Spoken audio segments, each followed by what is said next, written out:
नमस्कार, आप देख रहे हैं ब्रेकिंग बिहार। अभी हमारे साथ हैं बिहार के वरिष्ठ पत्रकार रंजन मिश्रा। इनसे जानेंगे जिस प्रकार से एक बार फिर से इन दिनों चर्चाएं गर्म हो गई है दो चीज़ों की कि एक, मुख्यमंत्री नीतीश कुमार का बीजेपी से जो प्रेम बढ़ता जा रहा है, क्या बिहार की राजनीति में फिर पलटी मारने का नया सिलसिला चालू होगा, और जो इंडिया गठबंधन है, खास करके जिस प्रकार से अखिलेश यादव का जो बयान आया था 2 दिनों पहले मध्य प्रदेश में एक भी सीट नहीं मिलने से, जिस प्रकार से अखिलेश यादव नाराज थे, क्या महागठबंधन, क्या इंडिया का जो गठबंधन बना था प्रधानमंत्री मोदी को विरोध जताने के लिए, प्रधानमंत्री मोदी के विरोध में जो गठबंधन बना था, क्या वह गठबंधन चुनाव के पहले ही धराशायी हो जाएगा? रंजन मिश्रा जी, सबसे पहले मुख्यमंत्री जी का जो बयान आया, हालांकि हम परसों से यह बात कर रहे हैं कि बयान आया मुख्यमंत्री जी का, और उसके बाद मोतिहारी से पटना आते आते मुख्यमंत्री नीतीश कुमार ने इसका खंडन भी कर दिया, और मुख्यमंत्री नीतीश कुमार का व्यक्तिगत संबंध तो सभी नेताओं से है, इससे इनकार नहीं किया सकते। देखिए, ऐसा है कि ठीक है, मुख्यमंत्री जी बोले हैं मोतिहारी के समय, फिर उन्होंने खंडन भी किया है, और ऐसा अभी कोई संभावना लगता नहीं है कि मुख्यमंत्री नीतीश कुमार ये फिर जो है एनडीए में जाएं, और ये चूँकि उन्होंने बहुत वो पहल किया है इंडिया गठबंधन को बनाने में, और बहुत आगे रहे हैं वही। हाँ बिल्कुल, अब और वो काफ़ी इसको आगे तक ले गए हैं, लोगों को जोड़े हैं, और बन भी गया इंडिया गठबंधन ही बना है। बन तो गया, चल पाएगा कि नहीं सवाल ये नहीं, वो देखिए ठीक है, अभी वहाँ पे जो 5 राज्यों में चुनाव है, हो सकता है कि स्टेट लेवल पे ये गठबंधन ना हो, लेकिन फिर जब इंडिया की बात होगी, नरेंद्र मोदी की बात होगी, बीजेपी को हराने की बात होगी, तो उसमें लोग शायद एकमत होंगे। लेकिन रंजन मिश्रा जी, चूंकि बिहार में कांग्रेस का खबर करने का आपको बहुत ज़्यादा अनुभव रहा है, और इसमें कांग्रेस ही मेन भूमिका में रही है, हालांकि सूत्रधार मुख्यमंत्री जी रहे, लेकिन आपको नहीं लग रहा है कि जब से राहुल गांधी की सजा समाप्त हुई, उनकी संसद की सदस्यता बहाल हुई, तब से इस गठबंधन में गांठें बननी शुरू हो गई है? क्योंकि अगर कांग्रेस मजबूत होगी तो यह गठबंधन देश स्तर पर हमको संभव नहीं लगता। जाहिर सी बात है कि कांग्रेस देश की तो बड़ी पार्टी है ही, मतलब जो इंडिया गठबंधन में जो सबसे बड़ी पार्टी है ही, और उसको लीड भी करना है जी। तो वैसे ये स्थिति में तो जाहिर सी बात है, और राहुल गांधी के आने के बाद तो थोड़ी चीज़ें थोड़ी चेंज भी हुई है, और ख़ासकर उनका जो शुरू हुआ था, जो उसमें ये हुआ था, तो कांग्रेस की स्थिति तो है ही, लेकिन ये जो है, मैं ये जो फिर एक बात ये कहूँगा कि जब बीजेपी को वो हराने की बात होगी, और उसमें तो फिर कहीं ना कहीं लोग आपस में कंप्रोमाइज़ करेंगे, और अभी नीतीश कुमार, अभी हमको नहीं लगता है कि इस तरह से एनडीए का कुछ है ये जाने का, लेकिन झुकाव है। 5 राज्यों के चुनाव होने के बाद कुछ और इस पे स्थिति, लेकिन एक चीज़ आपको मानना होगा, जब यह गठबंधन बना, शुरुआत हुई, जब बातें हुई, मुख्यमंत्री जी लगातार जब घूम रहे, तो उस समय भी कहा जा रहा था कि यह संभव नहीं है, लेकिन मुख्यमंत्री नीतीश कुमार ने इसे संभव कर दिखाया। एक प्लेटफॉर्म पर न सिर्फ पटना बल्कि महाराष्ट्र में, बेंगलुरु में सभी वैसे नेताओं को एक मंच पर लाया जिसकी कल्पना नहीं की जा सकती। लेकिन कहीं ना कहीं मुख्यमंत्री नीतीश कुमार को था कि हमको केंद्र के स्तर पर प्रस्तावित किया जाएगा, केंद्र में हम बन सकते हैं, किसी व्यक्ति की महत्वाकांक्षा होती है, और बिहार का अगर कोई व्यक्ति प्रधानमंत्री बनता है तो हम लोग के लिए भी खुशी की बात होगी।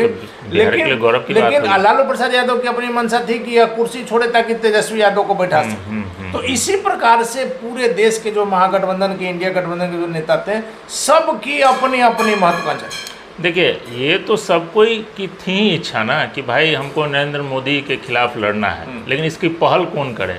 तो नीतीश कुमार ने पहल की है इसकी, और वो इसमें जो सफल भी हुए हैं, और सफल हैं अभी तक। एक कारण ये भी माना जाएगा ना कि जैसे विपक्ष के तमाम नेताओं पर जो कहा जा रहा है कि ईडी, सीबीआई, इनकम टैक्स की जो छापेमारी हो रही थी, तो उन लोगों को लगा कि इससे बचने का उपाय है कि एक जगह है, अब बचने का है, या फिर उसका एक अलग, ये जो पॉलिटिकल लोगों का अपना अपना ये एजेंडा है। लेकिन ऐसे भी ठीक है, ईडी, सीबीआई का जो भी चल रहा है, वो कहीं ना कहीं किसी पे कोई आरोप है, उस पर भी चल रहा है। हर सरकार में आरोप लगता है, हाँ, तो वो चलता रहता है। इसका समय समय पे लोग इसका यूज करते भी रहे हैं।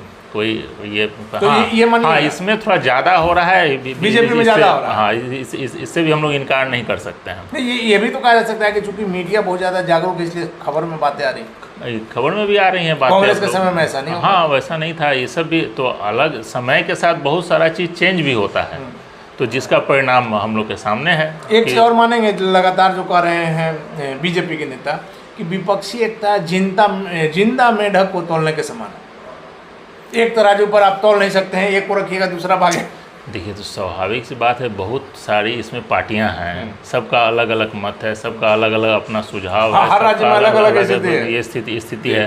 तो ऐसी स्थिति में सबको एकजुट करना बहुत बड़ी बात है, और उसमें हमको लगता है मुख्यमंत्री नीतीश कुमार जी इसमें सक्षम थे, सफल भी हुए हैं। लोगों को एकजुट करना बहुत बड़ी बात है आज के दिन में। मुख्यमंत्री जी की ही पहल पर लोग इकट्ठा हुए। जैसे इसमें सबके मन में इच्छा तो है कि हमको लड़ना है, बीजेपी के खिलाफ जाना है, ये करना है, लेकिन इसकी पहल कौन करे? तो पहल तो नीतीश कुमार किया, उसमें सफल हैं। अब आगे भी ये हमको लगता है चलेगा जब। लेकिन बिहार की राजनीति के चाणक्य मुख्यमंत्री नीतीश कुमार को आप मानते हैं? बिल्कुल हैं भाई, 3 नंबर की पार्टी को रहते हुए मुख्यमंत्री बने हुए हैं, तो जिस गठबंधन में जाए मुख्यमंत्री बने तो ऑब्वियसली उनको तो माना ही जाएगा। 43 सीट लाकर भी भाई ये मुख्यमंत्री हैं, तो सही में भाई लेकिन तो मानना पड़ेगा। सवाल इसलिए उठ रहा है कि जब पटना में पहली बैठक हुई थी इंडिया के नेताओं की, दूसरी बैठक बेंगलुरु में हुई थी, जहाँ तक हमारी जानकारी, आपने देखा होगा कि पटना में मंच को हाईजैक कर लिया लालू यादव ने, और बेंगलुरु में कांग्रेस ने। मुख्यमंत्री नीतीश कुमार जैसे दूरदर्शी नेता को उसी समय आभास हो गया, पोस्टर भी लगे थे वहाँ, पोस्टर भी लगा था बेंगलुरु में, एयरपोर्ट से जैसे आप जा रहे थे, तो इनको आभास हो गया कि हमको कहीं ना कहीं साइड किया जा रहा है। और मुख्यमंत्री नीतीश कुमार की जो सोच है वो एनडीए के साथ ज़्यादा कंफर्ट फील कर सकते हैं। इन नेताओं के साथ, इंडिया गठबंधन के नेताओं के साथ समझाना थोड़ा उनके लिए मुश्किल होगा, उनके साथ रहना। कंफर्ट तो सही बात है। अब उसमें देखिए, अब इसमें तो ये आरजेडी, ये लालू यादव, आरजेडी जिसके खिलाफ मुख्यमंत्री जी आए थे, आए थे, जिनका भाई जो पॉलिटिकल शुरुआत ही नीतीश कुमार की यही हुई थी कि रिमूव लालू और सेव बिहार, और जनता ने विश्वास भी जीता और उसी पे वो हैं।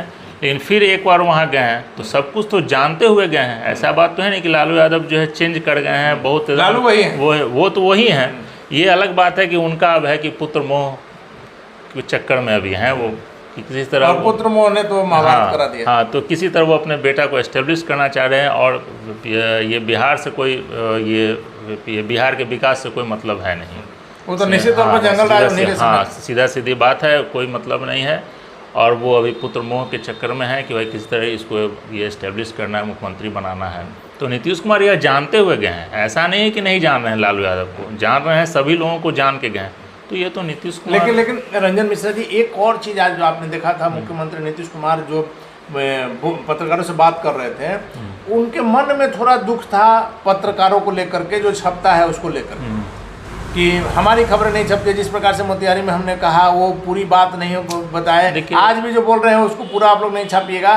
लेकिन इतना तो तय है कि बिना आग का धुआं नहीं होता है। हम लोग भी जो खबर चला रहे हैं निश्चित तौर पर कहीं ना कहीं कुछ है। देखिए, जो बात आप एक बोले कि मुख्यमंत्री पत्रकारों पे, तो हमको नहीं लगता है जितना पत्रकारों पे या मीडिया जगत में जितना अंकुश नीतीश कुमार ने लगाया है स्टेट बिहार में, उतना हमको नहीं लगता है शायद अभी तक के गवर्नमेंट ने भी लगाई हो। ये जो हमको याद है कि ये जो है बहुत जालिम होती है शराब, जब छपा तो उस पर भी क्या से क्या हुआ सब लोगों को पता है, ये कोई बताने की बात है नहीं। तो नीतीश कुमार तो सत्ता में जब आए हैं तभी से मीडिया पे वो धीरे धीरे ये हो गया है। तो अब आ रही है बात, अब जब बोलते हैं, अब जब ये बोलते हैं कि हम लोग की बात नहीं छपती है, तो अब क्या करें मीडिया भाई? अब इससे ज़्यादा क्या छापे? हमको तो लगता है कि मीडिया सबों की बात छापती है, आपको लगता हो कम बेसी तो मुख्यमंत्री जी को खुद ही सोचना चाहिए कि मीडिया अब क्या छापे। अब तो आप जब से आए हैं तब से जैसा चाह रहे हैं वैसा हो रहा है, अब वही रहा है, सब कोई जानता है आपका जन। तो अब क्या नहीं छप रहा है भाई? 7 निश्चय को जितना मीडिया ने दिखाया, तो अब क्या नहीं छप रहा है? रंजन मिश्रा जी, एक आखिरी सवाल है, क्योंकि हमने शुरू में कहा कि बिना का धुआं नहीं होता, वैसे में यदि हम लोग संभावना पर बात कर रहे हैं, हालांकि लगातार हमने यह भी कहा कि जदयू के नेताओं द्वारा खंडन किया जाता है कि एनडीए में वापसी नहीं होगी। ललन सिंह राष्ट्रीय अध्यक्ष ने सीधे तौर पर कह दिया कि ये लोग जो है धोखेबाज पार्टी है बीजेपी। लेकिन इसके बावजूद हम कह रहे हैं कि कल के डेट में अगर मुख्यमंत्री नीतीश कुमार फिर से एनडीए का दामन थामते हैं, चिराग पासवान की क्या स्थिति बिहार में? आप सिर्फ चिराग की ही बात ना करें, नहीं, उपेंद्र कुशवाहा की बात कर सकते हैं, मांझी जी की बात कर सकते हैं, पारस जी की बात कर सकते हैं, चूँकि तमाम एलायंस। हाँ, तो भाई ये निश्चित तौर पे अगर नीतीश कुमार अगर एनडीए में चले जाते हैं, जो अभी तक लगता नहीं है, लेकिन खैर आपका जो सवाल है संभावना पे बात कर रहे हैं, तो अगर लगता है तो भारी पड़ेंगे। तो जितने भी ये लोग हैं, उपेंद्र कुशवाहा जी हैं, चिराग जी हैं, पारस जी हैं, मांझी जी लोग, तो फिर वो साइड की भूमिका में आ जाएंगे, या तो किनारे पर रहेंगे या फिर तेजस्वी का दामन थामेंगे। धन्यवाद आपका देते हमारे साथ बिहार के वरिष्ठ पत्रकार रंजन मिश्रा जी। सीधे तौर पर तो इन्होंने नहीं कहा है, लेकिन इतना संभव है, चूंकि बिना आग का धुआं नहीं होता है। वैसे में मुख्यमंत्री नीतीश कुमार के इन दिनों के जो बयान है वो यह दर्शाने के लिए काफी हैं कि मुख्यमंत्री की बीजेपी के साथ फिर से घनिष्ठता बढ़ रही है। वैसे में अगर कल के डेट में फिर से बिहार में गठबंधन चेंज होता है, वैसे में जो पुराने सहयोगी एनडीए के चिराग पासवान से लेकर के उपेंद्र कुशवाहा, जीतन राम मांझी और उनके चचा पारस, उनका क्या होगा ये देखना काफी महत्वपूर्ण होगा। फिलहाल बने रहे ब्रेकिंग न्यूज।